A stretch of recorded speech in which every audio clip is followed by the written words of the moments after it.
Bapa dalam surga, kami berterima kasih kepada Tuhan atas setiap anugerah Tuhan yang Tuhan berikan. Kami menyerahkan untuk malam ini di dalam tangan Tuhan, khususnya dalam pembahasan yang terakhir di dalam kesaksian iman reform di era disrupsi, dan khususnya dalam sesi yang terakhir yaitu perjuangan iman menantang zaman. Mohon hikmat bijaksana-Mu memimpin kami ya Tuhan. Jangan biarkan kami hanya mengikuti setiap sesi demi sesi lewat begitu saja, tapi kami tidak melihat Tuhan yang berencana untuk bagaimana mengubah akan cara pandang kami, cara kami untuk menilai, cara kami untuk mengerjakan, cara kami untuk berkorban. Tuhan, mohonlah kami memohon kepada Engkau, supaya Tuhan, Engkau sendiri yang terus mendidik kami, bagaimana menjadi anak Tuhan yang setia, yang terus-menerus rela dibentuk oleh Tuhan. Menyerahkan untuk pembahasan malam ini di tangan Tuhan, dan biarlah Tuhan yang mampukan hamba-Mu untuk dapat menyatakan kebenaran bersama-sama dengan rekan-rekan yang ada di sini. Kami serahkan waktu kami ke depan dalam tangan Tuhan, kami serahkan di dalam nama Tuhan Yesus Kristus, kami bersama-sama berdoa, kami bersama-sama bersyukur kepada Tuhan. Amin. Baik, saudara sekalian, kita hari ini akan sama-sama untuk melanjutkan pembahasan kita. Seperti yang kita sudah bahas di dalam kemarin-kemarin, disrupsi adalah satu vocabulary yang sangat booming, khususnya di dalam beberapa dekade waktu ini. Dan kita melihat kenapa disrupsi menjadi sesuatu yang booming, karena begitu banyak gangguan-gangguan yang kita alami, baik kita sengaja maupun tidak sengaja.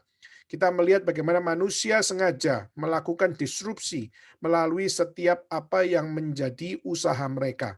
Dan kita melihat juga keadaan yang begitu membuat kita tidak merasa nyaman, sehingga itu pun menjadi sebuah perubahan bagaimana kita berusaha untuk mencari jalan untuk kita bisa menemukan akan jalan keluar atau solusi di balik setiap tantangan-tantangan tersebut. Maka kita sudah dalam 4 kali pertemuan, kita mengawali semuanya dengan definisi yang didefinisikan oleh dunia.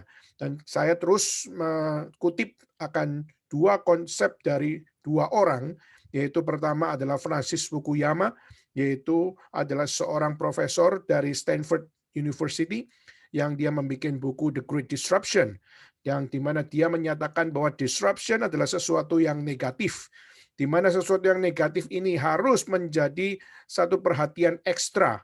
Kenapa? Karena disrupsi ini akan membuat setiap orang mengalami krisis. Dan krisis yang paling rusak adalah krisis moral, dan krisis yang paling menghancurkan adalah krisis keluarga atau krisis sosial kapital. Nah, maka ini menjadi sesuatu yang sangat-sangat menjadi perhatian dari Fukuyama, yaitu adalah setiap kita melihat waktu disrupsi terjadi, maka kita tidak bisa tidak, kita harus melakukan apa yang reconstruction. Kita harus melakukan apa yang namanya pembangunan. Pembangunan untuk bagaimana kita menguatkan diri dari setiap gangguan-gangguan itu. Kita bertahan di dalam setiap gangguan-gangguan itu. Dan bagaimana kita dapat melihat bagaimana setiap disrupsi-disrupsi itu justru bukan semakin melelehkan kita atau justru menghancurkan, tapi kita mampu untuk menghadapi semuanya sehingga kita tidak menjadi korban dari setiap disruption itu. Maka Fukuyama sangat-sangat menganggap bahwa disrupsi ini sesuatu yang bernada negatif. Sedangkan kalau kita melihat orang yang berbeda, yaitu Clayton Christensen, dia adalah seorang dari Harvard University, dan dia bikin satu buku The Innovator Dilemma, di mana dia justru mengatakan bahwa jangan terlalu negatif dengan disruption. Kenapa? Karena justru jangan-jangan dengan adanya disruption, itu ada sesuatu yang positif. Dan yang positif itu adalah apa yang namanya innovation atau apa namanya inovasi. Maka solusi akan selalu ada di dalam setiap disruption itu. Selalu akan ada jalan keluar di balik setiap gangguan-gangguan tersebut. Justru dengan ada gangguan-gangguan itu, ada something new yang ditawarkan, something new yang muncul, dan something new yang dapat menjadi hawa baru, khususnya bagaimana peradaban manusia semakin memiliki kemajuan, dan sebagainya. Nah, saudara, kita di dalam 4 kali pertemuan ini mengawali akan pembicaraan kita dengan dua pemikiran ini, khususnya untuk kita melihat bagaimana kita sebagai orang percaya di dalam era disrupsi ini, apakah kita akan mengatakan bahwa eh, pemikiran Fukuyama adalah sesuatu yang benar, atau kita mengatakan bahwa pemikiran Christensen adalah sesuatu yang benar, atau dua-dua benar, atau dua-dua salah, atau tidak ada yang benar dan tidak ada yang salah. Saudara, maka ini menjadi sesuatu yang akhirnya kita melihat orang-orang Kristen selalu diperhadapkan dengan bagaimana engkau melihat definisi seperti ini. Nah, saudara, kita sudah bahas kemarin panjang lebar, kita bicara tentang banyak hal, khususnya bagaimana pemikiran yang benar, pemikiran yang nggak benar, pemikiran yang sangat-sangat bertentangan dengan firman Tuhan, dan pemikiran yang berkaitan dengan firman Tuhan.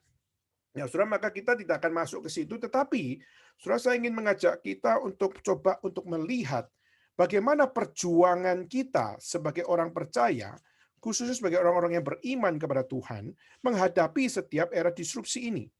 Nah, saudara, saya sebelum akan mengutip dari bagaimana orang Kristen memiliki pandangan khususnya menghadapi era disrupsi ini, menghadapi tantangan zaman ini, maka saudara, saya mengutip dari seorang yang bernama Russell Ackoff. Saudara, Russell Ackoff, ini di next slide ya, di slide berikutnya. Nah, Russell Ackoff ini adalah seorang yang berkecimpung di dalam dunia ekonomi. Ya, dia seorang pakar dan dia mengatakan bahwa satu hal, yaitu waktu kita menghadapi tantangan disruption, kita harus tahu tentang 3 hal. Pertama yaitu know what, know how, and know why. Jadi tahu apa, tahu bagaimana, dan tahu mengapa. Nah, ini adalah satu hal yang menjadi dasar daripada pemikiran Russell Ackoff di sini. Nah, jadi poinnya dia adalah kita harus tahu apa yang kita ketahui, bagaimana kita mau menjalankannya, dan mengapa kita harus melakukannya. Nah, ini know what, know how, and know why. Ya, oke. Sekarang balik dulu ke slide yang ada gambar Russell Ackoff-nya. Nah, dia mengatakan bahwa di dalam kita memahami know what, know how, and know why, maka di sini mereka memiliki akan, khususnya Russell Ackoff, dia mengatakan bahwa semua dimulai dengan kita harus tahu data dan informasi yang ada. Jadi kalau kita mau menjadi seorang yang menantang zaman, kita harus memiliki banyak data dan kita harus memiliki banyak informasi. Mau berperang itu kalau nggak punya data, mau berperang tapi nggak punya informasi, maka itu adalah sesuatu kekalahan yang dini. Maka kalau kita melihat banyak sekali orang-orang, kalau saudara lihat di Netflix atau saudara melihat di dalam film, atau dan khususnya film-film yang polisi atau CIA, FBI dan sebagainya, mereka banyak melakukan segala sesuatu, investigasi dan sebagainya, itu mereka mendasarkan segala sesuatu dari apa? Mereka mendasarkan segala sesuatu dari data, dari informasi. Semakin banyak data dan informasi, maka mereka berhak untuk melakukan segala sesuatu karena itu sesuai dengan bukti yang ada. Jadi Russell Ackoff mengajak untuk orang-orang kalau mau menantang zaman, kamu harus tahu zaman ini adalah zaman apa. Dan harus bagaimana mengumpulkan data, mengumpulkan informasi sedetail mungkin tentang zaman apa yang kita hadapi hari ini. Saudara, saya percaya bahwa ini adalah satu pandangan yang tidak secara sepenuhnya salah. Karena apa? Memang kalau kita mau berkata, strategi demi strategi, baik strategi perang, strategi bisnis, maupun segala sesuatu, itu pasti dimulai dari data dan informasi. Maka data dan informasi itu penting, karena dengan itu kita tahu tentang know what, apa itu yang kita hadapi. Ya. Lalu kita lihat ketiga adalah dia mengatakan bahwa selain data dan informasi, kita harus tahu bagaimana untuk mengolah data tersebut, menggumulkan data tersebut, dan menuangkan data dan informasi tersebut.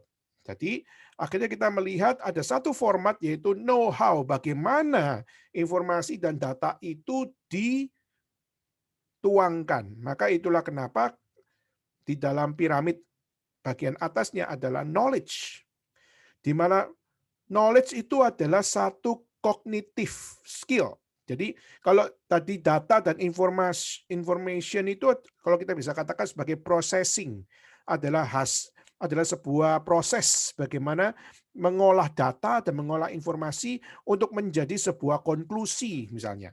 Nah, konklusi ini kita bisa katakan sebagai knowledge. Jadi, akhirnya kita punya knowledge yang secara kognitif kita tahu, lalu kognitif kita juga bisa untuk mengerti dan kita coba tuangkan. Nah, dari situ, dari knowledge itu akhirnya bagaimana ini dibawa di dalam sebuah implementation, diimplementasikan atau dilakukan dan sebagainya. Di-sharingkan knowledge itu. Dan waktu knowledge itu di-sharingkan tentu saja butuh pengertian gitu ya. Maka knowledge yang di-sharingkan dan dilakukan dan yang dipelajari dan akhirnya kita tahu mana yang baik, mana yang salah, mana yang berguna, mana yang tidak berguna, akhirnya di situ menjadi saringan yang lebih original lagi, yaitu bicara tentang wisdom. Jadi sudah bukan konklusi lagi, tapi ini lebih menjadi sarinya dari konklusi, yaitu adalah wisdom. Sehingga wisdom dianggap sebagai know why, yaitu adalah kenapa kita melakukan ini, kenapa kita melakukan itu. Tentu saja tidak bisa lepas dari knowledge, tidak bisa lepas dari informasi, tidak bisa lepas dari data, dan semuanya itu menjadi satu judgment atau menjadi satu identitas atau menjadi warna. Kenapa kita melakukan ini atau melakukan itu. Nah, saudara, kenapa saya sharingkan ini? Karena inilah yang seringkali diadopsi oleh orang-orang sekuler. Jadi kalau kita melihat seperti hari ini di dunia internet, di dunia digital dan sebagainya, kita melihat orang yang hari ini kita bisa katakan orang yang paling kaya adalah orang yang berada di dalam ranah internet. Internet adalah satu dunia yang sekarang begitu menyediakan kemakmuran bagi orang-orang yang mengusahakannya. Kenapa? Karena mereka bermain data, karena mereka bermain information. Karena mereka memproses data, mereka memproses information. Contoh, saudara, saudara lihat di YouTube, saudara akan menemukan bahwa di YouTube itu banyak data yang very valid, sangat valid, tapi juga ada yang very wrong, ada yang sangat salah. Ya. Dan informasi juga ada yang sangat-sangat benar, ada yang sangat-sangat hoax. Knowledge ada yang sangat-sangat berguna, ada yang benar-benar sampah.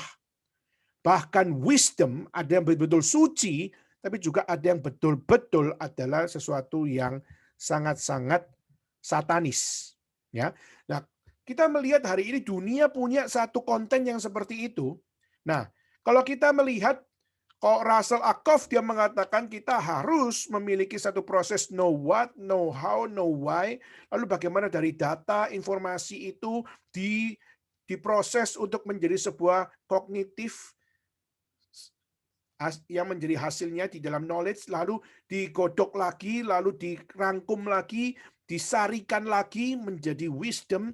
Berarti ada satu processing, ada satu kehidupan untuk bagaimana data dan informasi itu dijadikan sebuah, bukan sekedar teori, tapi menjadi sebuah hal yang berguna. Nah, tetapi kita melihat hari ini justru orang yang bermain data, bermain informasi, knowledge, dan wisdom, sudah there is no processing anymore. Mereka sudah kagak untuk memiliki akan satu sense untuk educating. Mereka semua adalah pokoknya ada data apapun, di-sharingkan semuanya. Tidak peduli itu adalah sesuatu yang baik, tidak baik, bisa diakses. Informasi yang benar dan salah bisa diakses. Knowledge yang berguna dan tidak berguna bisa diakses, bahkan wisdom yang suci dan wisdom yang sangat-sangat satanis pun. Itu adalah sesuatu yang bisa diakses oleh siapapun. Sehingga akhirnya dunia internet tidak memberikan saringan di dalam semuanya. Mereka menyediakan semuanya seperti supermarket. Di supermarket ada barang yang mereknya bagus, ada mereknya jelek. Ada yang barangnya betul-betul adalah barang yang sangat tidak cocok untuk culture di sini, tapi juga ada yang tidak yang cocok untuk culture di sini. Maka disediakan begitu banyaknya. Nah, dunia kita di era disrupsi ini menyediakan semuanya. Jadi sebenarnya lebih parah dari apa yang di-sharingkan oleh Russell Ackoff. Kenapa? Karena tidak ada processing-nya. Tidak ada prosesnya. Sehingga kita melihat dunia sekarang apapun kamu bisa temukan yang dari yang paling baik maupun yang paling buruk. Nah, Saudara, maka sebenarnya kalau kita bisa katakan apa yang menjadi teori dari Russell Ackoff masih jauh lebih baik daripada zaman sekarang punya teori. Kenapa? Karena di dalam sekarang data, informasi, knowledge dan wisdom itu sudah menjadi kacang goreng yang di mana tidak ada sense of education di balik semuanya, sehingga semua bisa mengaksesnya tanpa filter dan sebagainya. Maka there is no filtering di situ. Nah, Saudara, maka kita bisa katakan bahwa ini dunia yang sudah terlalu bebas. Kita tahu seperti di South Korea and North Korea, kita tahu ada satu hal yang terjadi hari ini kan kita lihat di dunia very booming with K-pop, very booming with K-drama ya. Jadi Korean drama mereka sangat-sangat booming dan itu pasti didominasi oleh South Korea. Nah, sudah sampai kita melihat di North Korea sampai Kim Jong Un sampai dia dengan mengatakan bahwa apa? Orang yang berani menonton K-drama akan dihukum mati. Nah, Saudara, sampai yang mereka yang tergila-gila dengan pakaian atau tergila-gila dengan fashion dari South Korean culture, maka mereka sampai mengatakan bahwa Kim Jong Un memberikan hukuman mati. Saudara, ini sesuatu yang very serius. Nah, tapi paling tidak kita melihat ada yang namanya filtering. Saudara, kalau kita melihat kalau tidak ada filtering, maka saudara, maka kita akan membiarkan hal yang buruk, hal yang tidak beres masuk. Nah, saudara, itulah kenapa kita melihat di Indonesia sebenarnya ada sense of filtering. Misalnya kalau di Indonesia, saudara, untuk mengakses pornografi itu saudara tidak bisa sebebas waktu saudara di Amerika. Itulah kenapa banyak orang yang kalau mau mengakses pornografi mereka harus beli VPN dulu. Kenapa? Karena di Indonesia kita bersyukur pada Tuhan, Indonesia sangat peduli dengan pendidikan moral. Maka itulah kenapa tidak bisa sembarangan orang, tidak bisa semua orang untuk mengakses hal-hal yang berbau pornografi. Kenapa demikian adalah karena kita melihat inilah yang menjadi moral education dari khususnya negara kita. Tapi apakah berarti tidak ada yang kebobolan? Ya. Apakah pasti semuanya itu adalah sesuatu yang pasti bisa difiltering dengan sempurna? Tidak. Kenapa? Misalnya contoh saudara hari ini kalau bukan Netflix dan sebagainya, saudara kan melihat misalnya film-film western movie dan sebagainya, mereka memberikan hal-hal yang meskipun di Indonesia itu sudah berusaha di-filtering, tetapi tidak bisa diedit dengan begitu sempurna. Akhirnya apa? Masuk juga seks, nudity, dan sebagainya. Masuk di dalam Netflix yang bisa dikonsumsi oleh anak kecil, bisa dikonsumsi oleh remaja, dan sebagainya. Ya.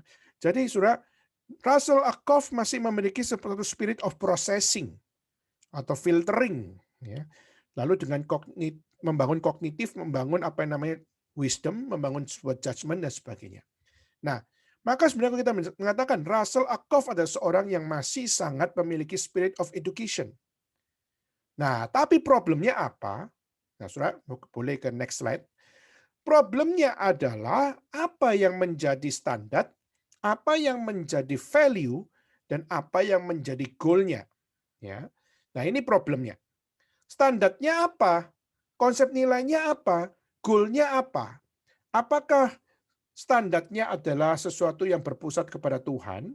Apakah konsep nilainya adalah berkaitan dengan Tuhan? Dan apakah tujuannya itu berkaitan dengan Tuhan? Nah, saudara, kita justru melihat yang menjadi perdebatan adalah seringkali kita melihat orang-orang sekuler seperti contohnya juga adalah Russell Ackoff, dia tidak memandang segala sesuatu tentang know what, know how, and know why-nya secara teosentrik. Teosentrik itu adalah berpusat pada Tuhan. Theos itu adalah Tuhan. Ya. Jadi kita melihat memang ada spirit of filtering, ada spirit of processing, tapi standarnya tetap anthropocentric. Value-nya anthropocentric. Goal-nya adalah anthropocentric. Nah, kita tahu kalau di dalam iman kekristenan, anthropocentric atau berpusat pada manusia itu tidak mungkin benar 100%. Kenapa? Karena manusia sudah jatuh di dalam dosa. Maka manusia jatuh dalam dosa, standarnya tidak mungkin 100% benar. Konsep nilainya tidak mungkin 100% benar. Dan goalnya tidak mungkin 100% benar. Nah, kalau sebagai orang Kristen kita percaya bahwa the standard, the value, and the goal must be theocentric. Haruslah adalah berpusat pada Allah. Nah, namun kita melihat di dunia ini sekarang, khususnya di era disruption, kita melihat tema theocentric sudah menjadi satu tema kacang goreng, yaitu apa? Theocentric sudah menjadi sesuatu yang bukan the one and only, tetapi justru menjadi many theocentrics, yaitu adalah banyak pikiran tentang berpusat pada Allah, entah itu Allah Hinduisme, Allah Buddhis, maupun Allah Kristen, Katolik, maupun Konghucu, maupun juga Islam dan sebagainya. Nah, akhirnya kita melihat dengan dunia yang di dalam era disruption seperti ini, maka mesti bagaimana memandangnya. Nah, kita melihat hari ini dunia digital disruption justru mengajak semua itu jangan berdiri sendiri-sendiri. Jangan antroposentrik, lalu menolak teosentrik, maupun jangan teosentrik, menolak antroposentrik. Maka mereka menawarkan tema collaboration, collaborating. Itulah kenapa kalau saudara lihat di YouTube, saudara, kita melihat banyak orang punya konten demi konten, bisa satu konten tuh satu konten yang sama, tapi dengan kamera yang berbeda. Jadi misalnya siapa? Misalnya kalau saudara kalau lihat di YouTube ada siapa, mungkin Vicky Naki gitu ya, Vicky Naki, Baim Wong dan sebagainya. Eh, satu badan gitu ya. Jadi satu kantor sebenarnya.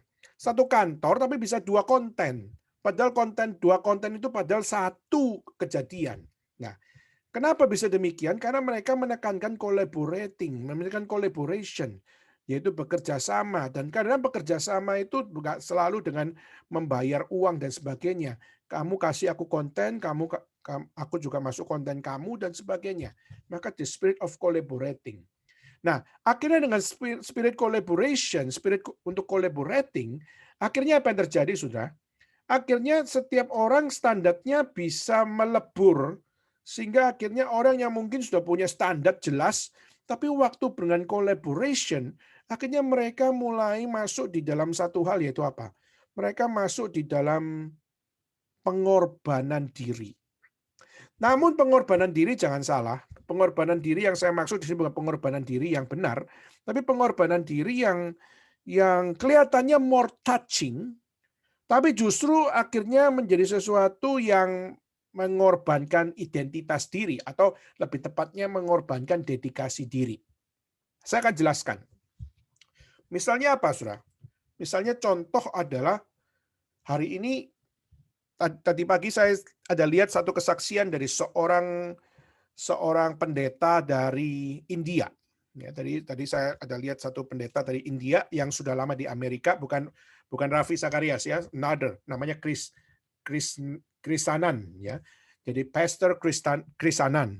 Nah, Krisanan adalah seorang dia dari India dan dulunya dia adalah Hinduism. Nah, dia men-sharingkan bahwa di masa mudanya dia merasakan bahwa hidup sebagai orang beragama itu sangat nyaman bagi dia. Bahkan lebih nyaman dari menjadi orang Kristen. Nah, ini yang menjadi kesaksian dia.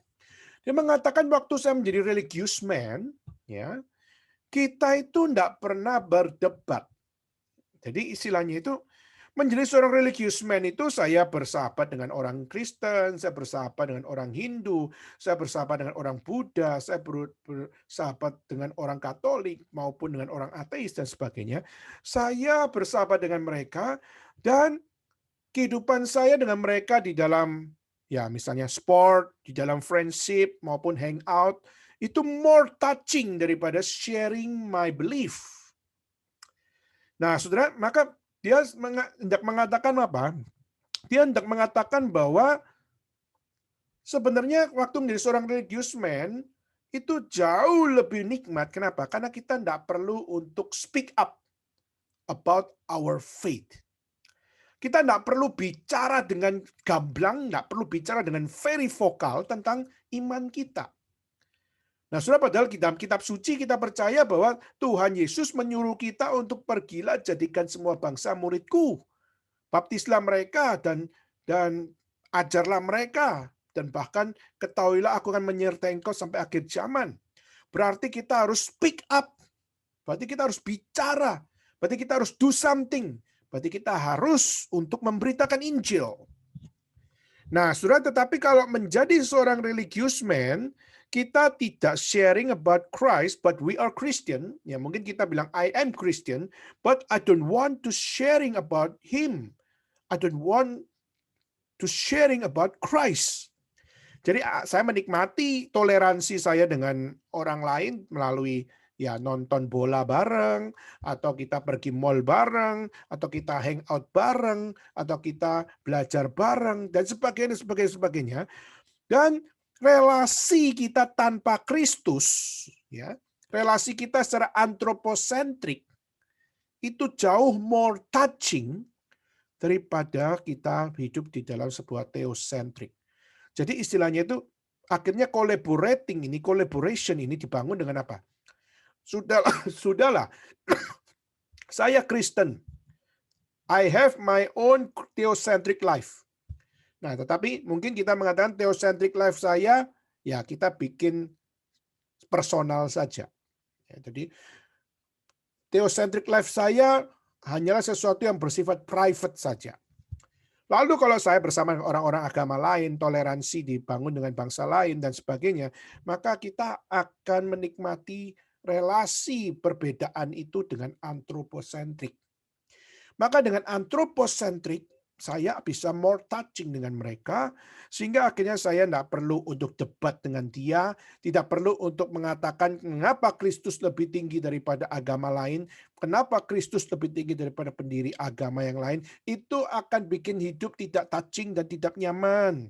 Maka akhirnya banyak dari orang Kristen sendiri justru adalah sangat hobi untuk membangun anthropocentric life as a Christian. Nah, inilah yang terjadi. Nah, kita melihat hari ini kalau mau jujur, saudara, kalian punya persahabatan. Kalau saudara mau jujur, sebagai orang Kristen, seberapa banyak persahabatan saudara dikaitkan dengan iman saudara sebagai orang percaya? Waktu saudara bersahabat dengan rekan teman-teman di kantor, atau teman-teman di kelas, atau teman-teman di manapun saudara berada, apakah saudara sungguh-sungguh memiliki akan satu kehidupan teosentrik, yaitu saudara berpusat pada Tuhan, membicarakan tentang Kristus bersama dengan mereka? Atau saudara hanya membicarakan tentang K-pop, K-drama, sebagai orang Kristen, tapi saudara bicara tentang sesuatu yang antroposentrik, dan saudara tidak bicara tentang the original message yang harusnya ada pada orang Kristen, yaitu we speak up about Christ. Nah, saudara, inilah yang menjadi satu hal yang kita perlu gumulkan, yaitu apa? Yaitu kita seringkali orang Kristen sendiri mandul dalam hal ini. Kita orang Kristen sendiri, kita tidak bicara tentang Kristus sama sekali. Sehingga kita melihat perjuangan iman menjadi sangat berat. Kenapa? Karena kita seringkali membuka pintu collaboration. Membuka pintu collaboration khususnya untuk apa? Theocentric and anthropocentric kita jadikan ini sebagai sebuah merger.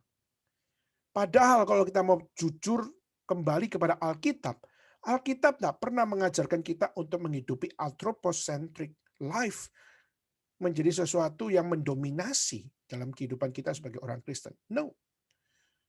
Justru kita diberikan akan satu kehidupan untuk bagaimana kita belajar untuk berpusat pada Tuhan Allah. Maka sebenarnya kalau kita melihat semangat kolaborasi yang ditawarkan oleh di era disruption ini, itu adalah sesuatu yang sebenarnya kalau kita bisa katakan adalah sesuatu yang sangat-sangat menggeser posisi kita. Kenapa? Karena seharusnya orang Kristen yang adalah orang-orang yang sepatutnya vokal bicara tentang iman. Vokal bicara tentang kebenaran. Vokal bicara tentang apa yang berguna dan sebagainya. Nah, maka itulah kenapa kita sebagai orang Kristen, kita harus punya satu jati diri yang benar tentang perjuangan iman kita. Kita nggak bisa dengan membaurkan diri dengan antroposentrik dan teosentrik, akhirnya kita menjadi orang-orang yang melakukan kolaborasi, bukan semakin mendekat pada Tuhan, tapi kolaborasi yang dibangun adalah semakin kita menjauhi Tuhan. Maka itulah kenapa collaborating, apakah memungkinkan di dalam kehidupan orang Kristen, khususnya di dalam mempercayai iman di dalam Tuhan? Jawabannya adalah tidak. Maka boleh ke slide berikutnya. Tidak bisa kita membaurkan antroposentrik, teosentrik, maupun juga di dalam collaborating. Tak bisa. Ya, there is no such thing. Maka kita harus dengan jeli untuk mempercayai bahwa apa? Kita harus dengan jeli mempercayai bahwa kita ini berbeda dengan cara pandang dunia. Maka itulah kenapa harus dipertegas kembali. Apa sih yang menjadi perjuangan iman kita? Why we must to believe? Why we must have faith? Kenapa kita perlu beriman? Kenapa kita perlu punya kepercayaan dan sebagainya? Maka sebelum kita masuk di dalam hal yang praktis, kita perlu back to the definition. Kita harus kembali kepada definisi iman. What is faith? Apa itu iman? Nah, saudara, saya mengutip 4 poin. Pertama, iman yang benar itu adalah sebuah kepercayaan penuh kepada Allah Bapa, Allah Putra, Allah Roh Kudus tanpa keraguan. Nah, sekali lagi saudara, iman yang benar adalah kepercayaan penuh kepada Allah Tritunggal tanpa keraguan. Maka di sini berarti kepercayaan penuh, di sini berarti totalitas. Nah, karena bicara tentang totalitas berarti apa? Berarti tidak ada 1% pun kita memberikan kepercayaan itu kepada yang lain. Jadi Allah Tritunggal yang kita percaya, itulah adalah Allah yang 100%, di mana kita belajar mempercayai Dia. Kita belajar untuk berserah kepadanya, dan belajar untuk tidak ragu-ragu mempercayainya. Nah, saudara, itulah yang menjadi satu poin di mana kita belajar dengan iman, menerima kepercayaan penuh itu dengan berserah kepada Tuhan. Nah, saudara, ini gampang-gampang susah. Kenapa?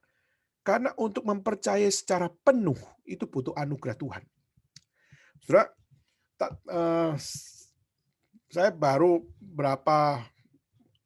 dua kali sempat nonton akan satu Netflix, satu film di Netflix, judulnya adalah Messiah. Nah, Messiah itu ceritanya tentang seorang pemuda dari Iran umur 39 tahun, di mana dia adalah seorang yang memiliki akan satu keunikan, yaitu dia menganggap dirinya Mesias.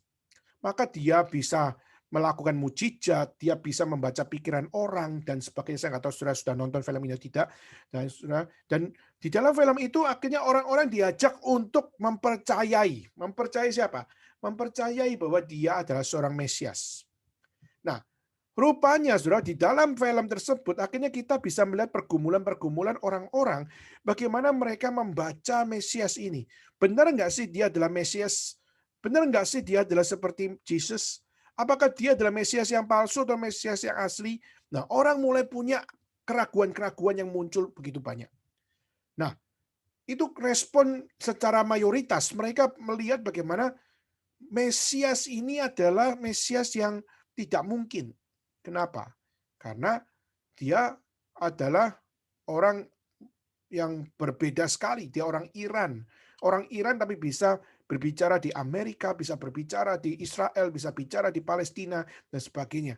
Maka menjadi Mesias bagi banyak tempat. Nah, ini menjadi sesuatu hal pergumulan orang adalah meragukan dia. Tapi herannya juga ada orang-orang yang memiliki kepercayaan penuh kepada dia. Nah, kepercayaan penuh di situ, kenapa mereka bisa percaya penuh? Karena mereka melihat mujizat. Karena mereka melihat bahwa Mesias ini bisa membaca masa lalu saya dan sebagainya.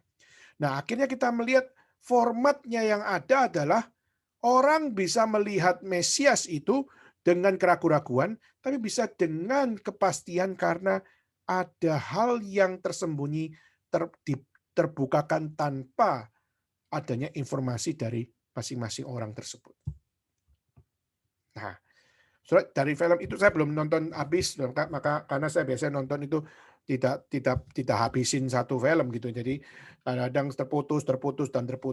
Tapi paling tidak sudah di situ kita bisa melihat orang melihat Mesias, mereka tidak langsung bisa percaya, tapi mereka butuh bukti, mereka butuh evidence dan sebagainya. Nah, waktu kita bicara tentang poin pertama ini, definisi iman yang benar adalah kepercayaan penuh di sini.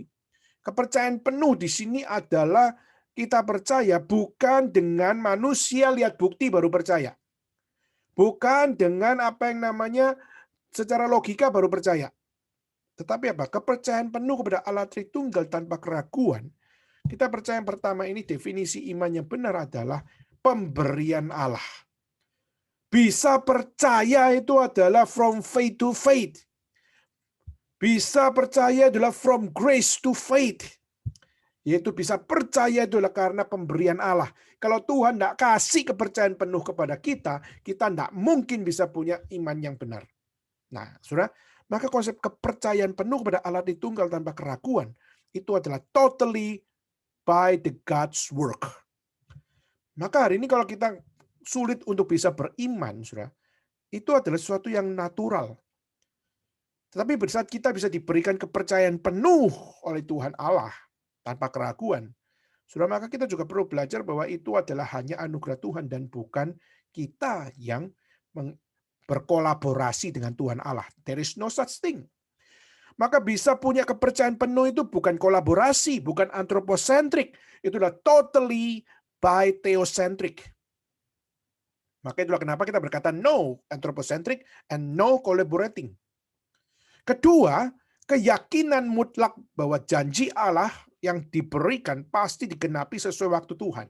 Dan sekali lagi, keyakinan mutlak janji Allah itu tidak ada unsur anthropocentric dan juga tidak ada unsur collaborating. Sudah, maka keyakinan mutlak janji Allah pasti tergenapi sesuai waktunya itu adalah totally by theocentric.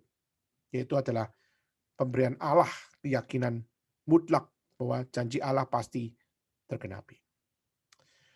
Nah, saudara, ini menjadi sesuatu yang sangat-sangat penting untuk kita sama-sama lihat. Kalau kita punya definisi iman adalah back to the theocentric, maka kita akan melihat bagaimana Tuhan itu sungguh-sungguh baik. Kita akan belajar mencerna cinta kasih Tuhan itu lebih mendarat. Kenapa? Karena totally semua adalah karena anugerah Tuhan semua. Maka ketiga adalah keunggulan anugerah keselamatan Allah bagi umat percaya. Manusia menyelamatkan samanya manusia itu ada batasnya. Tidak ada namanya keunggulan. Ya. Tapi justru anugerah keselamatan Allah itu selalu memberikan keunggulan kepada kita. Yaitu apa? Tuhan sempurna menyelamatkan. Tuhan sempurna memberikan pengharapan. Tuhan sempurna memberikan apa yang namanya jalan keselamatan atau jalan kekal dan sebagainya. Jadi ada keunggulan yang muncul, ada keunggulan yang diberikan, ada keunggulan yang dinyatakan. Jadi waktu kita bisa menerima anugerah keselamatan, menyatakan bahwa kita adalah orang yang unggul. Kita adalah orang yang unggul karena apa? Keunggulan itu datang dari Tuhan Allah. Jadi, saudara, keunggulan itu tidak boleh kita sombongkan. Oh, itu adalah karena saya yang memang suka baca Alkitab, saya yang sering ke gereja, dan sebagainya. Tidak. Jadi, theocentric menjadi satu definisi yang mendasari konsep iman. Yaitu adalah anugerah keselamatan yang berpusat pada Allah. Itulah keunggulan bagi umat percaya. Karena Tuhan masih mau menyelamatkan kita. Nah, ini perjuangan, saudara. Perjuangan untuk memperjuangkan theocentric life. Memperjuangkan bahwa segala sesuatu ini adalah karena anugerah Tuhan. Memperjuangkan segala sesuatu ini bukan karena kolaborasi manusia dengan teknologi, bukan kolaborasi manusia dengan Tuhan, bukan kolaborasi manusia dengan robot dan sebagainya. Tidak. There is no collaborating. There is no collaboration. Semua adalah totally adalah by God alone. Dan keempat yaitu adalah standar perbuatan baik. Standar perbuatan baik yang berketuhanan itu adalah buah iman. Jadi orang yang beriman itu tidak mungkin melakukan hal yang jahat. Orang yang beriman kepada Tuhan, standar perbuatan baiknya itu pasti berketuhanan. Dan standar perbuatan baik yang berketuhanan itu adalah buah dari kepercayaan. Jadi tidak mungkin, saudara, kalau kita melihat orang beriman tetapi akhirnya melakukan perzinahan. Orang yang beriman tetapi justru melegalkan akan apa yang namanya perampokan. Nah, saudara, mungkin orang akan berkata apa? Loh, coba lihat, Daud kan juga berzina. Coba lihat bagaimana anak-anak Samuel kan juga mencuri dan sebagainya. Yes, anak Samuel mencuri makanya Tuhan hukum kan. Nah, kita melihat Daud juga karena berzina, apakah berarti Tuhan tidak menghukum Daud? Tuhan menghukum Daud. Lalu kita mungkin mengatakan, oh siapa namanya Yakub dengan Esau. Itu kan jelas-jelas penipuan, mencuri hak kesulungan. Lalu akhirnya diberkati malah Yakub. Dan akhirnya Esau sudah dikatakan, aku membenci Esau, aku menyayangi Yakub. Itu apa-apaan itu? Mungkin kita mengatakan standar perbuatan apa, berketuhanan dan sebagainya. Saudara, memang segala sesuatunya itu menunjukkan betapa bobroknya manusia. Tapi Tuhan juga menyatakan penghukuman kepada Yakub. Jangan lupa, saudara, Tuhan adalah Tuhan yang konsisten. Tuhan pun menghukum Yakub. Jadi saudara, dalam banyak hal kita harus melihat konsistensi ini bahwa iman yang benar itu adalah adalah back to the theocentric life. Saudara tidak bisa keluar dari standar ini. Ketika kita keluar dari standar itu, maka kita sebenarnya adalah orang yang sudah melakukan kolaborasi.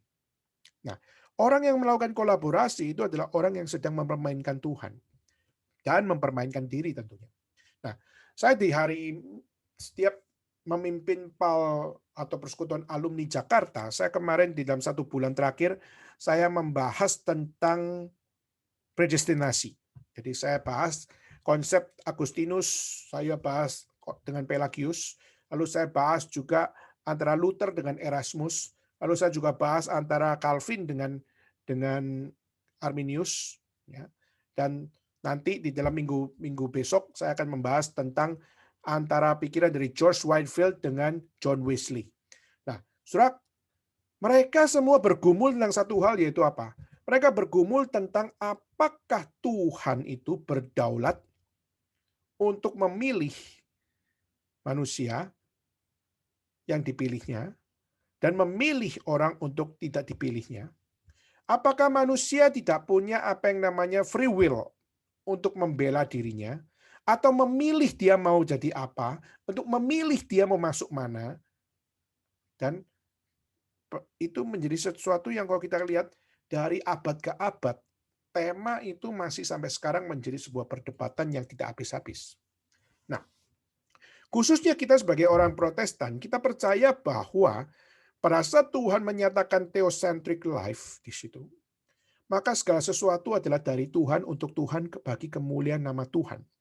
Maka dari Tuhan, untuk Tuhan, bagi kemuliaan nama Tuhan, berarti tidak boleh ada kemuliaan diri. Karena tidak boleh ada kemuliaan diri yang mendominasi, maka manusia tidak bisa atau tidak mungkin collaborating with God. Atas nama Tuhan, lalu akhirnya melakukan akan perbuatan yang jijik dan jahat. Atas nama Tuhan, lalu melakukan akan satu pembantaian, dan pembantaian adalah pembantaian yang sangat-sangat tidak memuliakan Tuhan. Nah, saudara, kita justru harus kembali melihat bagaimana yang terjadi adalah free will manusia itu ada tempatnya atau tidak. Nah, kalau kita di dalam Protestan, kita percaya bahwa Tuhan dalam kemahatauannya, Tuhan sudah tahu yang mana yang taat kepada Tuhan, mana yang tidak taat kepada Tuhan. Maka justru free will diberikan adalah untuk Tuhan mengizinkan orang yang tidak mau di dalam Tuhan itu hidup semaunya dia sendiri. Karena Tuhan sudah tahu di dalam kemahatauannya, sehingga Tuhan bukan Tuhan yang memaksakan kehendak, tapi Tuhan tahu yang punya satu iman yang setia dan iman yang tidak setia. Tuhan memprovide semuanya. Maka waktu kita lihat hal seperti ini, maka kesannya Tuhan itu jahat tak menyelamatkan. Kesannya jahat Tuhan itu tidak memberikan kebebasan untuk free will dan sebagainya. Nah, saudara, masanya kalau manusia diberikan free will dan manusia memilih untuk tidak mau diatur oleh Tuhan Allah, bukankah itu adalah make sense bahwa free will memang adalah untuk menerima Tuhan, juga adalah free will untuk menolak Tuhan. Kalau akhirnya manusia menggunakan free will menolak Tuhan, bukankah berarti Tuhan tidak salah kalau misalnya Tuhan menghukum, tidak salah kalau Tuhan tidak memberikan jalan keselamatan, dan tidak salah kalau Tuhan tidak memberikan pertobatan kepada mereka. Saudara, tapi akhirnya Tuhan diperhadapkan dengan maju kena mundur kena oleh manusia, menganggap bahwa kami pengen freedom, tapi waktu nggak masuk surga, kenapa kami nggak masuk surga? Akhirnya mereka komplain dan sebagainya, menganggap bahwa Tuhan itu jahat. Saudara, sebenarnya cara berpikir manusia itu terlalu jahat. Kenapa? Mereka semaunya sendiri, antroposentrik, berpusat pada diri, nggak peduli dengan Tuhan, yang penting dirinya enak dan sebagainya. Itulah menjadi limitasi dari antroposentrik. Maka itulah kenapa kita mau tidak mau kita harus belajar bagaimana berjuang menghadapi era disrupsi yang sebenarnya menawarkan collaborating, menawarkan akan apa namanya antroposentrik dengan sesuatu yang bersifat teosentrik, yang jelas-jelas itu tidak mungkin. Tapi gimana kita melatih diri, khususnya bagaimana menghadapi di dalam era disrupsi ini, khususnya kita sebagai orang percaya. Oke, maka kita bisa lihat di dalam next slide. Maka sudah kita perlu belajar untuk bagaimana menantang zaman. Dan tentu saja yang harus dibereskan adalah definisi iman kita. Kalau iman kita adalah iman yang berdasarkan kepada teosentrik, maka sudah perjuangan kita menantang zaman adalah perjuangan yang akan memimpin kita menjadi orang-orang yang betul-betul yang pertama adalah kita belajar setia. Kesetiaan menjalankan iman itu adalah satu perjuangan. Maka memperjuangkan teosentrik itu adalah sebuah hal yang butuh kesetiaan, saudara. Untuk menjalankan sesuatu yang dari Tuhan dianugerahkan, butuh kesetiaan. Nah, saudara, itulah yang perlu menjadi perjuangan pelajaran kita, khususnya di era disruption ini. Kita tidak boleh lengah, kita tidak boleh kendor, dan kita tidak boleh take it for granted. Tapi kita perlu punya sebuah pelajaran untuk how to loyal. Bagaimana kita belajar untuk gimana untuk setia. Oke, mari kita sama-sama buka Lukas pasal 2 ayat 52. Mari kita buka Alkitab kita. Saya akan bacakan Lukas 2 ayat 52. Lukas 2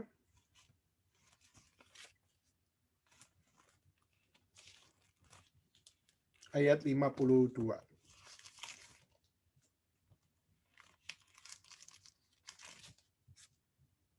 Oke. Dan Yesus makin bertambah besar dan bertambah hikmatnya dan besarnya dan makin dikasihi oleh Allah dan manusia. Nah, saudara, kita lihat. Yesus makin bertambah besar, berarti makin bertambah besar itu adalah dia secara fisik, dia semakin bertumbuh. Jadi, di dalam kehidupan manusia, kita melihat Yesus juga hidup seperti manusia pada dasarnya, yaitu adalah bertumbuh. Secara fisik dia makin bertambah besar, dan juga saudara kita lihat dia bertambah hikmatnya dan besarnya. Maksudnya hikmatnya dan besarnya itu apa? Hikmatnya dan apa yang menjadi kualitas hidupnya. Yaitu apa? Dia hidup berdasarkan iman. Dia hidup berdasarkan kepercayaan. Dia hidup berdasarkan apa yang menjadi jati dirinya. Dia mendedikasikan hidupnya. Dan itu harus ada kesetiaan untuk apa? Untuk menjalankan imannya hingga bertambah-tambah, hingga semakin besar. Dan bukan itu saja. kesetiaan menjalankan iman, makin dikasihi Allah, makin dikasihi manusia. Makin dikasihi Allah adalah apa? Berarti Allah sangat menyetujui dan Allah sangat hormat dengan apa yang dikerjakan oleh Yesus. Dan bukan itu saja, makin dikasihi oleh manusia. Saudara, kalau kita mengatakan manusia mana bisa mengasihi sesamanya dengan sempurna, dia pasti paling tidak punya hal-hal yang buruk. Yes, kita bisa katakan kita tidak bisa mengasihi semua manusia. Yang dimaksud manusia di sini adalah orang-orang yang sama-sama beriman kepada Tuhan. Orang-orang yang sama-sama percaya kepada Tuhan. Kalau kita bisa katakan, apakah Yesus tidak punya musuh? Yesus punya musuh. Orang-orang Farisi, orang-orang Saduki, mereka semua, Tuhan mengasihi mereka, tapi mereka memusuhi Yesus. Maka kita bisa katakan, Yesus sebenarnya dia tidak punya musuh, tapi banyak orang yang memusuhi dia. Dan itu yang terjadi. Maka untuk berhadapan dengan orang-orang seperti ini, harus bagaimana? Nah, kita belajar. Yesus bertumbuh, Yesus bertambah, Yesus makin dikasihi, dan dia setia sampai mati. Untuk apa? Menjalankan apa yang dia imani. Iman dia nggak berubah-ubah. Dari kecil sampai dia besar.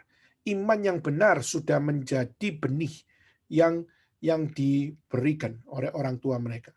Orang tua dari Yesus. Tapi kita juga tahu Yesus adalah Tuhan dan menjadi manusia, maka dia pun adalah firman yang menjadi daging. Jadi satu sisi kita melihat Yesus sendiri sebenarnya nggak usah diajarin, dia pun juga bisa. Tapi kita melihat Yesus tetap sebagai manusia, dia pun menerima pelajaran dari ayah ibunya, dari keluarganya, dan yang dia jalankan adalah setia menjalankan iman. Nah, saudara, kalau kita mau tanya hari ini, di dalam perjuangan iman kita menantang zaman, era disruption mengajak kita untuk collaborating. Ayo, jangan bilang Kristen itu paling benar. Jangan bilang Kristus itu satu-satunya juru selamat. Kamu tuh harus bisa berkolaborasi dengan agama lain. Agama lain tuh lo mengajarkan kebaikan-kebaikan. Ngapain sih kamu harus bicara tentang kebenaran? Kebenaran cuma Yesus Kristus. Kenapa harus kamu seperti itu? Nah, seringkali kita mengatakan bahwa apa? Kita jangan-jangan orang yang terlalu radikal. Jangan-jangan kita ini apa beda dengan front pembela Islam? Dan mungkin kita akan menganggap bahwa kita ini sama-sama strict dengan mereka. Sudah lain, saudara. Kenapa? Karena Kristus sungguh-sungguh, dia adalah the one and only. Dan kita harus jujur memperjuangkan the one and only. Dan kita harus berani berhadapan dengan orang-orang yang menolak the one and only. Maka kesetiaan untuk menjalankan iman, kesetiaan menjalankan panggilan, itu harus menjadi sesuatu yang kita perjuangkan. Oke, kedua, bagaimana kita belajar mengimplementasikan perjuangan iman menantang zaman?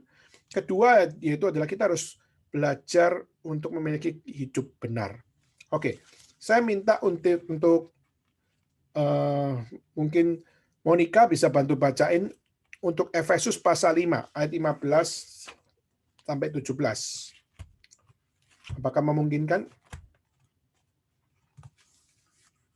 Efesus pasal 5 ayat 15 sampai 17. Bentar. Efesus 5 ayat 15 sampai 17. Karena itu perhatikanlah dengan saksama bagaimana kamu hidup. Janganlah seperti orang bebal, tetapi seperti orang arif. Dan pergunakanlah waktu yang ada, karena hari-hari ini adalah jahat. Sebab itu janganlah kamu bodoh, tetapi usahakanlah supaya kamu mengerti kehendak Tuhan. Ya, oke. Jadi perjuangan iman menantang zaman adalah bagaimana kita harus belajar memperhatikan kehidupan kita. Apakah hidup saya ini sudah hidup seperti orang arif? Apakah hidup saya ini adalah satu hidup yang sudah berbudi? Apakah hidup saya adalah satu hidup yang sudah berkenan? Atau saya hidup seperti orang bebal? Nah, saudara, maka kita waktu melihat hal ini, kita perlu punya sebuah sense untuk bagaimana mengkoreksi diri. Apakah saya hidup di sini adalah sesuai dengan apa yang Tuhan tuntut. Nah, Tuhan menuntut kita untuk bagaimana hidup seperti orang arif. Apa sih arif itu? Arif itu adalah benar. Memiliki hidup yang benar, memiliki hidup yang berguna, memiliki hidup yang memiliki impact. Dan waktu memiliki impact di situ, kebenaran harus dikaitkan dengan apa? Kebenaran harus dikaitkan dengan ayat 16, pergunakan waktu yang ada karena hari-hari ini adalah jahat. Berarti hidup yang benar di sini tidak boleh lepas daripada satu hal, menggunakan dengan tepat. Berarti mempelajari dengan tepat, menggunakan dengan tepat, melakukan dengan tepat, memperjuangkan dengan tepat, dan bagaimana? Bukan itu saja. Jangan bodoh, tapi usahakan supaya kamu mengerti kehendak Tuhan. Berarti hidup benar itu harus berhikmat. Dan hidup yang berhikmat itu adalah dengan kita mengkaitkan kehendak Tuhan. Apakah yang saya lakukan ini membawa hidup saya sesuai kehendak Tuhan atau tidak? Maka saudara, ini menjadi sesuatu yang kalau kita sungguh-sungguh berjuang, maka kita akan dengan berani untuk mempertontonkan satu kesaksian yang ya memberikan impact bagi orang lain. Misalnya, saudara, dari orang yang pergi ke gereja, gitu ya. Tapi saudara pergi ke gereja, tapi akhirnya saudara berada di dalam gereja, memiliki kehidupan gereja, tapi saudara, konten kelakuan kita atau konten apa yang menjadi kehidupan kita bukanlah satu kehidupan yang berubah. Nah, saudara, kalau ini boleh saya kutip, ini adalah satu bagian yang dikutip oleh Paulus, ya. Kalau kita lihat di dalam 1 Korintus pasal 3 ayat 1 dan 3, itu ada istilah yang dimunculkan namanya manusia duniawi. Manusia duniawi itu kalau bahasa Yunaninya adalah anthroposarkikos. Anthroposarkikos. Maksudnya apa? Anthroposarkikos itu adalah manusia duniawi. Kalau kita bikin contohnya adalah tubuhnya masuk ke gereja, masuk di dalam statistik gereja, kebaktiannya tetapi bukanlah sesuatu yang bersifat gerejawi, tapi kebaktiannya adalah bersifat lembu emas. Kalau kita pakai istilah Musa itu ya. Jadi tubuhnya masuk gereja, namanya tercatat di dalam gereja, tapi kebaktiannya adalah kebaktian lembu emas. Nah, itulah manusia duniawi, ya, atau istilah dia adalah anthroposarkikos. Lalu muncul juga dalam 1 Korintus pasal 2 ayat 14 ada satu istilah yang juga muncul dengan kalimat yang sama, yaitu manusia duniawi, tapi bahasa Yunaninya beda. Jadi kalau yang satu adalah anthroposarkikos, yang satu lagi adalah anthroposaikikos. Saikikos itu berarti jiwa. Ada istilahnya lebih memiliki keaktifan. Jadi istilahnya itu dia orang Kristen, jiwanya aktif, punya pikiran, dia punya perasaan, ya. Tapi dia memperjuangkan yang bukan dari Allah.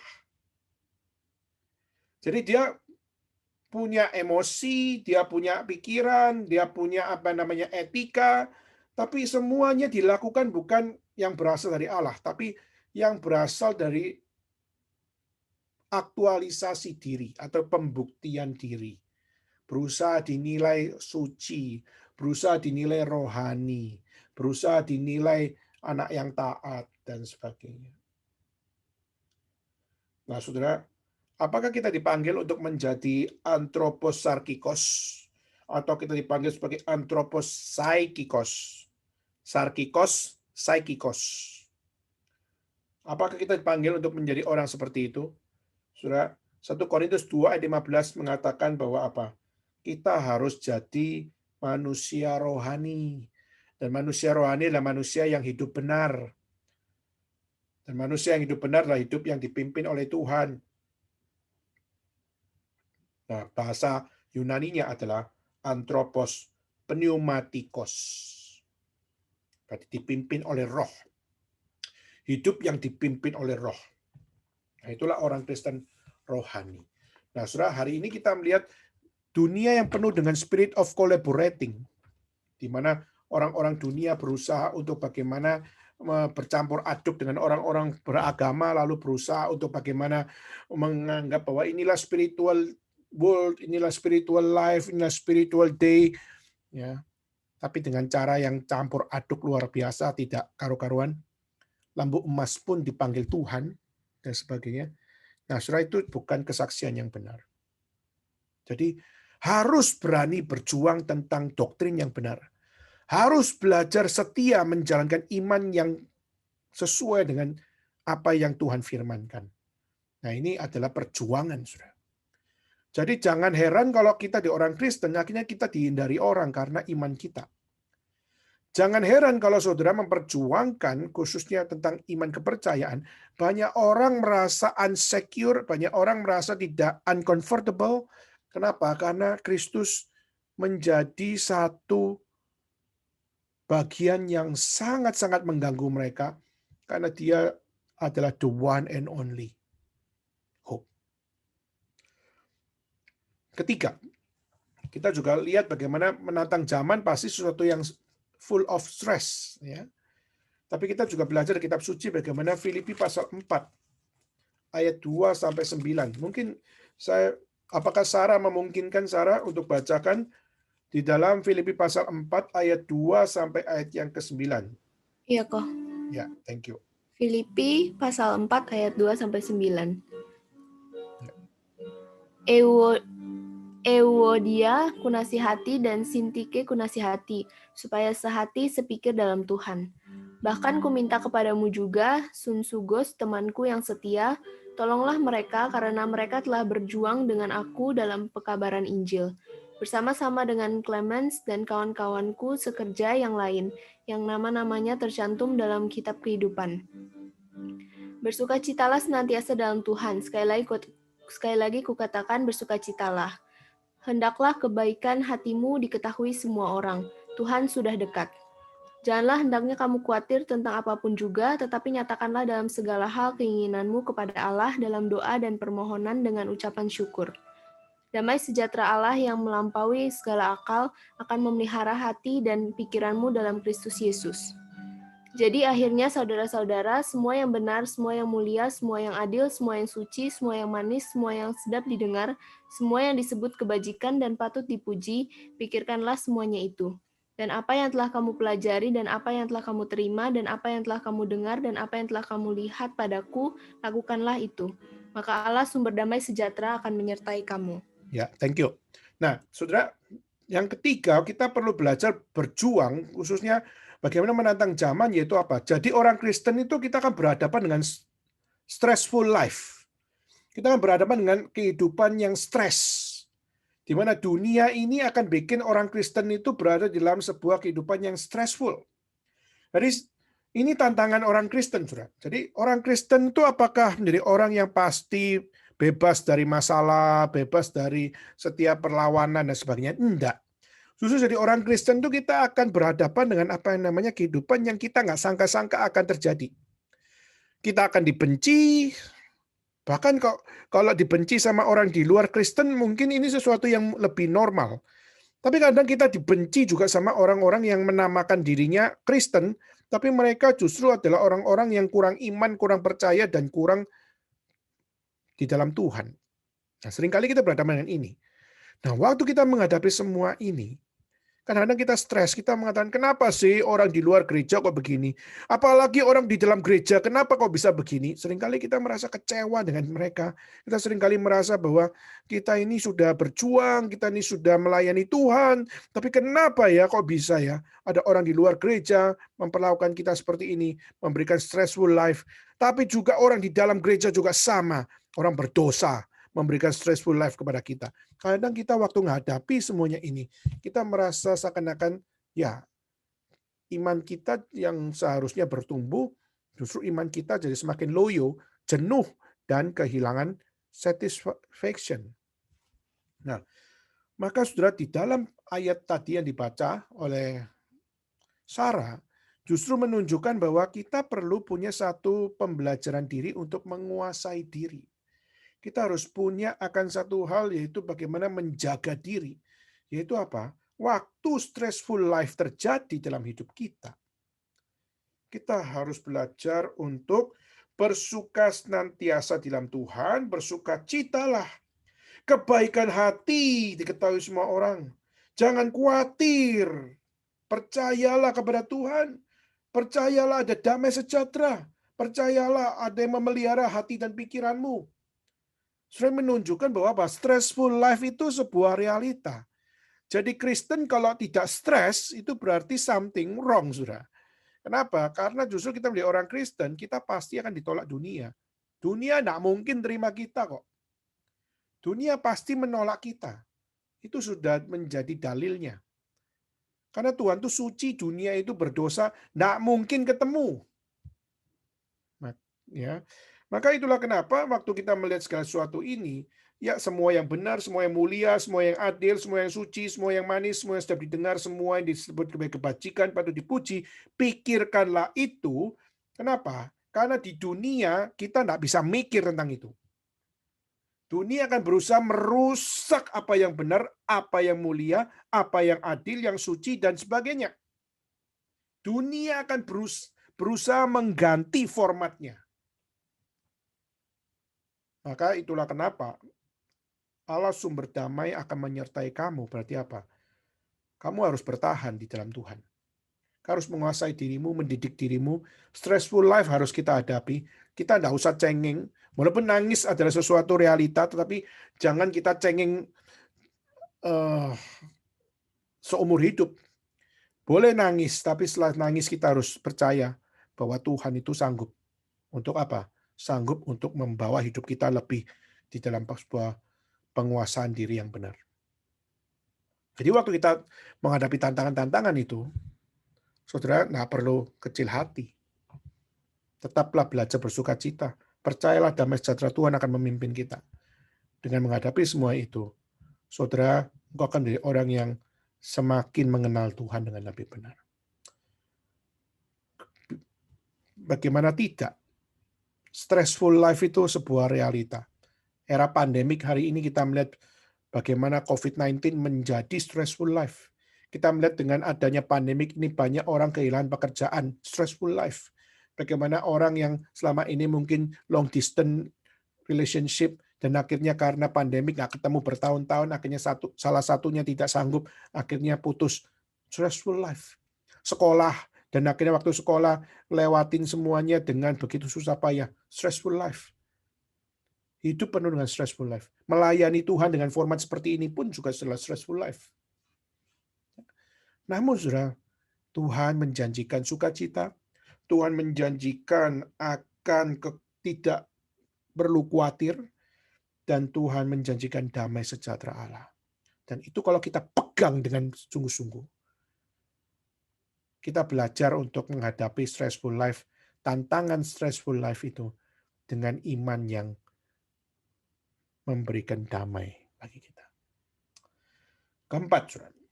2 poin terakhir sebelum kita akan tutup, yaitu 2 Timotius pasal 2. Oke. Apakah memungkinkan untuk Alista bantu baca 2 Timotius pasal 2.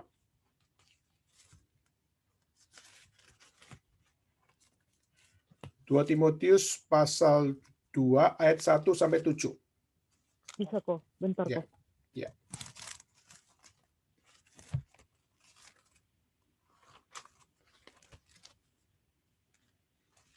Dua Timotius 2, Ya. pasal 1 sampai 7. Sebab itu, hai anakku, jadilah kuat oleh kasih karunia dalam Kristus Yesus.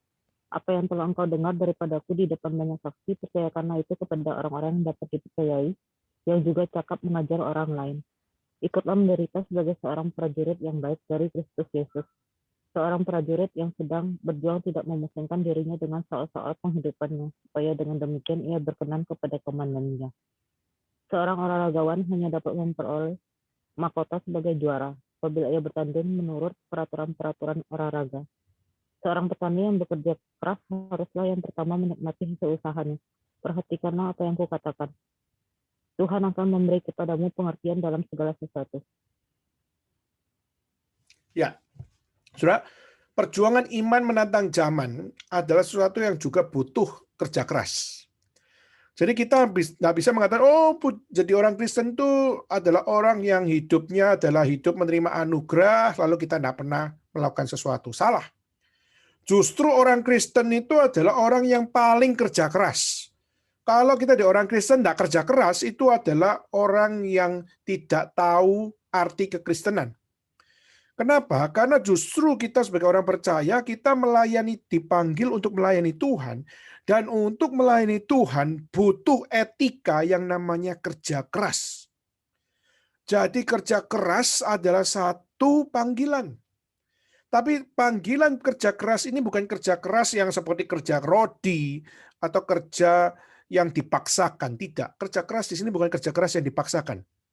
Tapi adalah kerja keras yang secara natural, karena mau memberikan yang terbaik kepada Tuhan.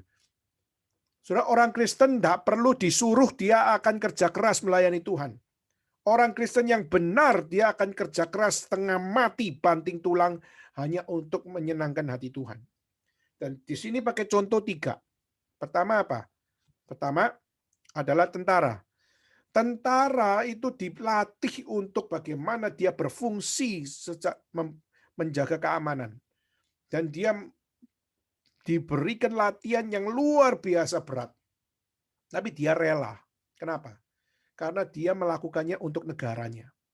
Dan juga menjadi seorang tentara, dia setia kepada satu suara, yaitu suara komandannya.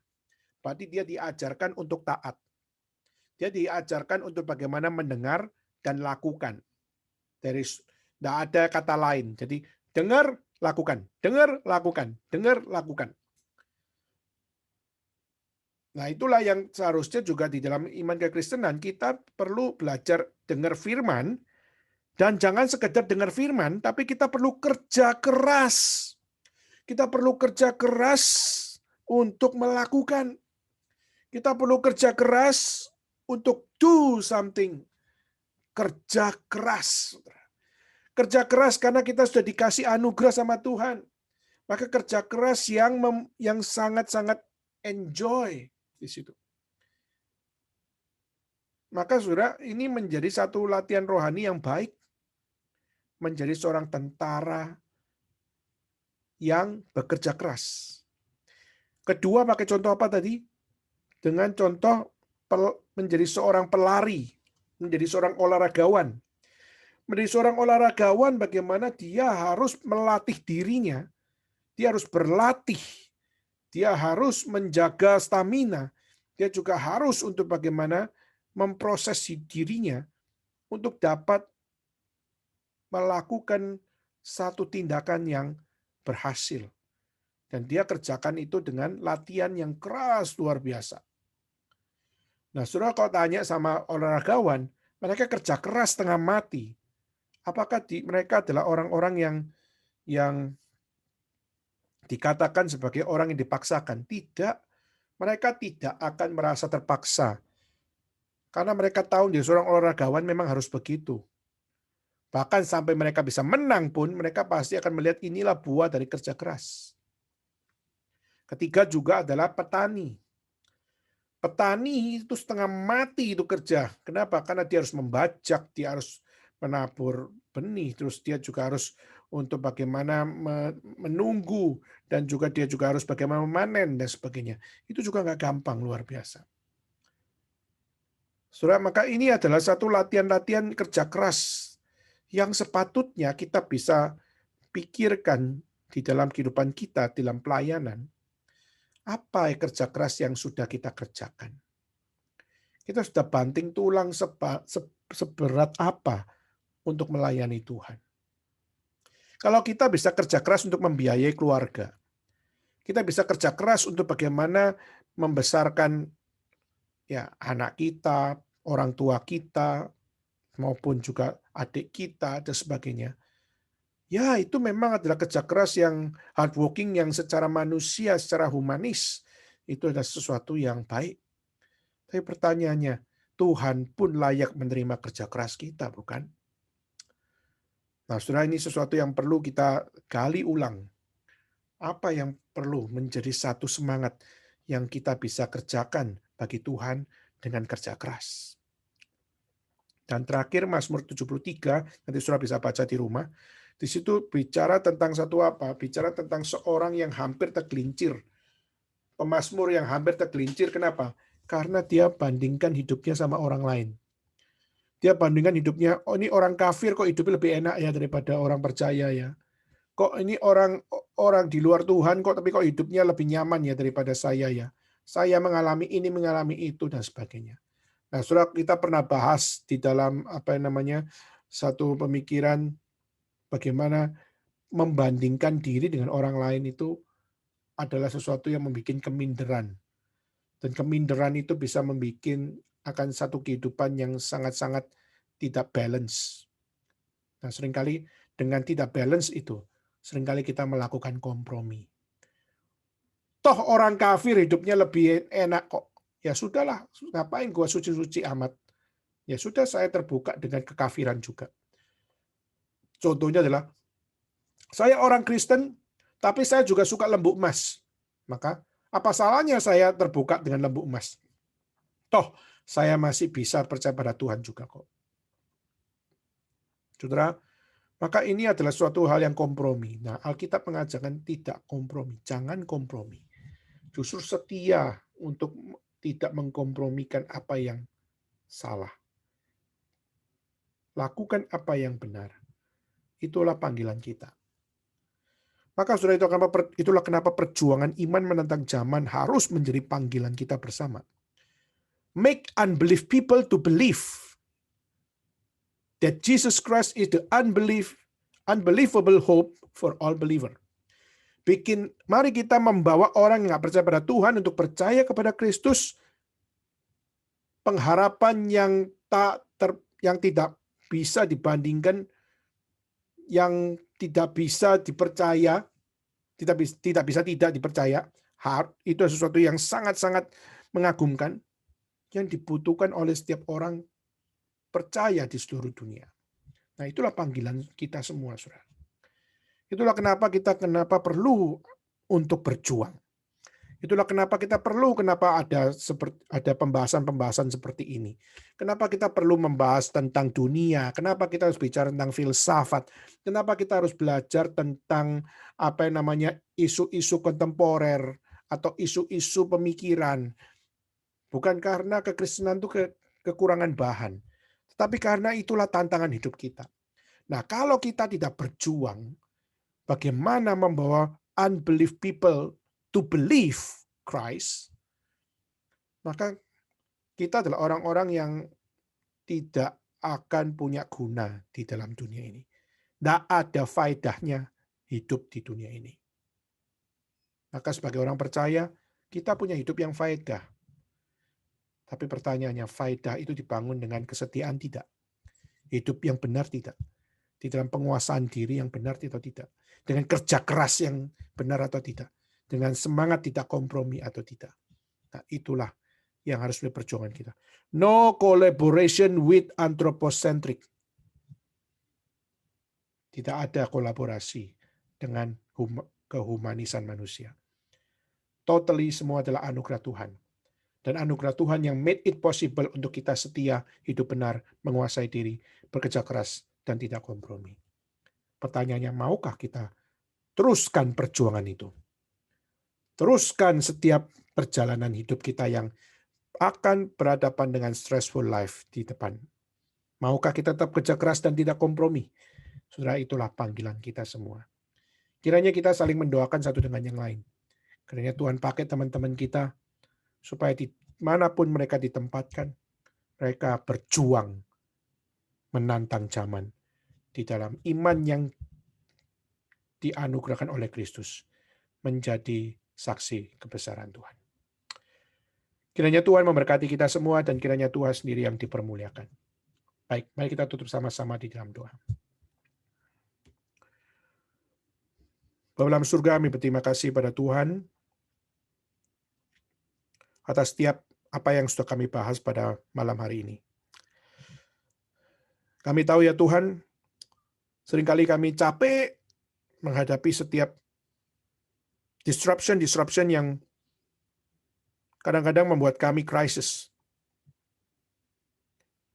Kami mengalami quarter life crisis. Kami mengalami begitu banyak akan spiritual crisis. Kami mengalami moral crisis. Kami mengalami Christocentric crisis. Tuhan, kami tahu kami sangat lemah, kami sangat down, dan kami sangat kecil adanya di hadapan Tuhan. Tapi kami sangat bersyukur kalau Tuhan masih memakai gereja-Mu untuk mengingatkan kami. Betapa kami adalah anak-anak Tuhan yang seringkali sangat-sangat kurang percaya kepada Tuhan. Padahal Tuhan sudah dengan begitu setia. Tapi seringkali kami kurang percaya. Melalui pembahasan malam ini, tolonglah kami ya Tuhan, supaya kami bisa punya semangat perjuangan. Menghadapi dunia yang sangat bengkok dan sangat tidak layak untuk dihidupi, karena semuanya telah menjauhi Tuhan. Kami rindu ya Tuhan, Tuhan pakai kami yang sudah mendengar, supaya kami bukan hanya sekedar menjadi pendengar saja, tapi kami menjadi pejuang-pejuang iman. Baik kami yang melayani di digital, kami melayani di offline, kami melayani di gereja, kami melayani di tempat kerja, kami melayani di sekolah, kami melayani dimanapun. Tuhan, make us to be your disciples. Dan kiranya Tuhan mendengar doa kami ya Tuhan. Mampukan kami semua yang lemah ini. Berikan jalan bagi kami untuk mau berjuang. Dan kami rindu kami punya keyakinan yang kokoh di dalam-Mu ya Tuhan. Untuk kami meneruskan perjuangan hidup kami dengan tetap setia. Memuliakan Tuhan sampai Tuhan datang kedua kali. Inilah doa seru kami ya Tuhan. Kami mohon. Di dalam nama Yesus Kristus, Tuhan dan Juru Selamat kami. Kami berdoa dan kami mengucap syukur. Amin.